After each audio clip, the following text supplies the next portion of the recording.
ഭാഗത്തുനിന്ന് വിശദമായ അന്വേഷണം ഉണ്ടാവും. പ്രതിയെ കണ്ടുപിടിക്കാൻ പറ്റുമെന്ന് തന്നെയാണ് ഞങ്ങൾ വിശ്വസിക്കുന്നത്. ദേവികയെ അങ്ങനെ തന്നെ വിശ്വസിക്കണം. അതല്ലാതെ ഇപ്പോഴത്തെ അവസ്ഥയിൽ നമുക്കൊന്നും ചെയ്യാൻ പറ്റില്ല. പറ്റും, പലതും ചെയ്യാൻ പറ്റും.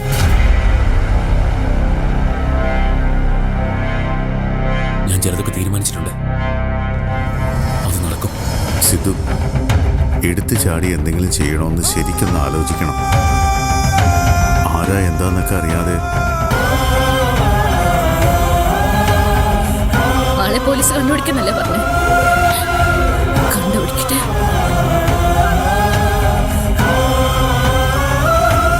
അതിനുശേഷം എന്ത് വേണമെന്ന് ഞാൻ തീരുമാനിച്ചോളാം. ഇപ്പൊ ദേവിക സമാധാനായിട്ടിരിക്കാൻ വേണ്ടത്. ഞാൻ സമാധാനായിട്ടിരിക്കണല്ലേ? എന്റെ അനിയത്തി വെച്ച് ചിന്തി കൊന്നിട്ട് ഞാൻ മിണ്ടാതിരിക്കണല്ലേ?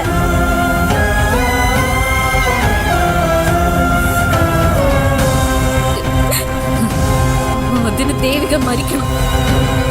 അവളെനിക്ക് ആരായിരുന്നു എന്നറിയോ? ഞങ്ങൾ തമ്മിലുള്ള അടുപ്പത്തിന്റെ ആഴം എത്രയായിരുന്നു എന്നറിയോ? ആരും മറന്നാലും ഈ ദേവിക അതൊന്നും മറക്കില്ല. മറന്ന പിന്നെ ഞാൻ ഇല്ല.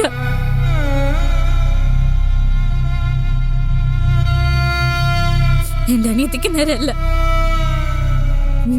ഞാനും നിങ്ങളും അടങ്ങുന്ന സകല പെൺകുട്ടികൾക്ക് നേരെ ഇങ്ങനൊരു അക്രമം നടന്നു.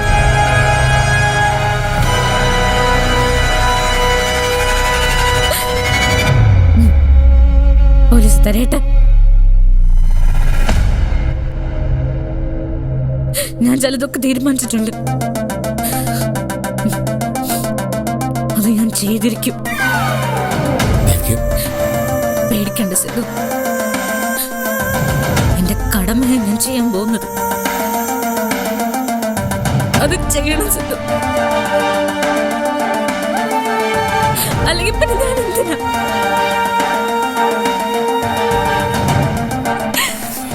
എല്ലാം സഹിക്കുന്ന സ്ത്രീ.